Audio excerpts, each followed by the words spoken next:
اپنے آپ کو بے چین نہ کرو، بے قرار نہ کرو، بے سکون نہ کرو، رب کی یاد میں آ جاؤ، درود و سلام میں آ جاؤ، نعت کے حسن میں آؤ، تلاوت کی دنیا میں آؤ، سجدوں کے نور میں آؤ، آؤ کبھی کھول کے دل مسجد کی صفائیاں کریں، آؤ نہ کبھی کوئی بوڑھا، دادی، نانی، دادا، ان کے پاس بیٹھ کے پیر دبا کے اللہ کو راضی کریں۔ یہ کیف والی جگہ ہیں، یہ سرور والی جگہ۔ اتنی بے چین ہماری زندگی ہے، بے قرار ہے، تڑپتے ہوئے لوگ، لڑتے ہوئے لوگ، ایسے لگتا ہے ابھی ایک دوسرے کا گریبان تھام لیں گے، بے قرار، بے چین۔ کسی کو انتظار کا کہا جانا کہ 10-20 منٹ کسی کا انتظار کرو، تو بعض لوگوں مجھے ایسے لگتا ہے جیسے یہ ان کا کلیجہ پھٹ جائے گا۔ ڈاکٹر کے انتظار میں بیٹھے ہیں تو بڑے پریشان ہیں، کسی کو ملنے گئے ہیں کو آدھا گھنٹہ بیٹھنا پڑ گیا تو بڑی دقت میں ہیں۔ اپنے آپ کو سکون دیں۔ آپ یقین کریں بڑا مزہ آتا ہے، کبھی کسی کا انتظار کرنا پڑے تو 2-4 تسبیح درود شریف پڑھی جاتی ہے، یعنی ذوق بن جاتا ہے کہ چلو اللہ نے موقع دیا ہے، کوئی سرکار کو یاد کر لیں، تنہائی مل گئی۔ ہمارا مزاج جس سختی کا شکار ہے، وہ سختی آہستہ آہستہ ہمیں زیادہ آزمائش میں ڈال گئی۔ تو میرے بھائی، زندگی میں اطمینان حسن ہے، اور وہ سب سے زیادہ اللہ کی یاد میں ملتا ہے، وہ سب سے زیادہ رب کریم کے ذکر میں۔ سب سے زیادہ جو چاہتا ہے نا دل ٹھنڈا رہے، زبان میٹھی رہے، وہ مدینے والے محبوب پہ درود و سلام پڑھا کرے، وہ حضور پہ درود و سلام پڑھا کرے، زبان میٹھی رہے گی۔ میرا ذاتی تجربہ ہے کہ جو آدمی اپنے اخلاق سنوارنا چاہے وہ حضور پہ درود شریف پڑھے، جو اپنے اخلاق سنوارنا چاہے، طبیعت کو ٹھنڈا رکھنا چاہے، وہ درود شریف پڑھے، اس کا دل سکون میں آئے گا۔ کچھ کام اور ہیں زندگی میں اطمینان کے لیے، ان کا ہونا بھی بڑا ضروری ہے۔ سب سے پہلے اگر آپ چاہتے ہیں نا زندگی میں سکون ہو تو حقیقتوں کا سامنا کرنا سیکھیں۔ آپ جو ہیں وہ رہنا سیکھیں، جو آپ نہیں ہیں وہ بننے کی کوشش نہ کریں۔ حقیقت کا سامنا کرو گے تو زندگی اطمینان میں آ جائے۔ ہم نے نا بہانے بنا لیے ہیں، ہیلے بنا لیے، جھوٹ کے سہارے اپنے آپ کو اونچا کر لیا۔ ایک آدمی سے کہا جاتا ہے تو رشوت نہ لے، تو کہتا ہے میں غریبوں سے نہیں لیتا۔ تو میرا سوال یہ ہے کہ امیروں کا حساب لینے کی اللہ نے تیری ڈیوٹی لگائی ہے، تیرے ذمہ لگایا ہے کہ تو امیروں کا حساب کر، تمہیں کیا ضرورت پڑی ہے؟ ہم نا بہانہ کرتے ہیں، رشوت لینے والے کا الگ بہانہ ہے اور سفارش والے کا الگ بہانہ ہے۔ حقیقت کا سامنا کریں، حقیقت کا۔ جو میری ذمہ داریاں ہیں وہ میں نے پوری کرنی، جو آپ کی ذمہ داریاں ہیں وہ آپ جان نہ چھڑائیں، حقیقت پسند بنیں۔ میرے رسول کریم، پھر پڑھیے درود شریف، صلی اللہ تعالی علیہ وسلم۔ حضور صلی اللہ علیہ وسلم نے فرمایا کہ میری بیٹی سیدہ فاطمہ الزہرا رضی اللہ تعالی عنہا صرف جنتی نہیں، جنتی عورتوں کی سردار ہے۔ لیکن حضور نے یہ بھی فرمایا کہ فاطمہ یہ خیال رکھنا اگر اللہ نے حساب پوچھا تو حساب تم نے خود دینا ہے۔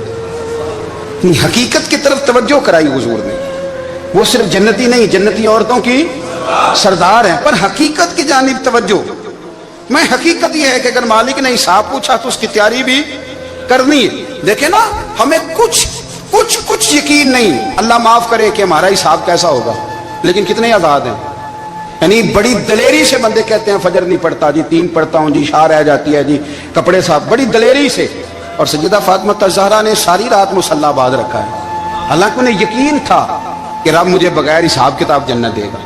حقیقت کا سامنا کریں، جو حقوق آپ کے ہیں وہ آپ نے ادا کرنے، جو ذمہ داریاں ہیں وہ ذمہ داریاں ہیں۔ دیکھیں نا، حضرت موسیٰ کلیم اللہ علیہ السلام کے پاس اسرائیل روح نکالنے آئے تو حضرت موسیٰ نے تھپڑ مارا، آنکھ نکال دی، واپس گئے۔ اللہ انہوں نے تو جلال فرمایا ہے، کہا موسیٰ علیہ السلام سے کہیے بیل کی پشت پر ہاتھ رکھیں، جتنے بال ان کے دستے مبارک کے نیچے آئیں گے اتنے 1000 سال ان کی عمر بڑھا دی جائے گی۔ یعنی میرے کان میں کوئی بتا دے کہ جناب 60 سال بڑھ گئی، یا آپ کے کان میں کوئی کہہ دے تو خوشی ہوتی ہے کہ نہیں؟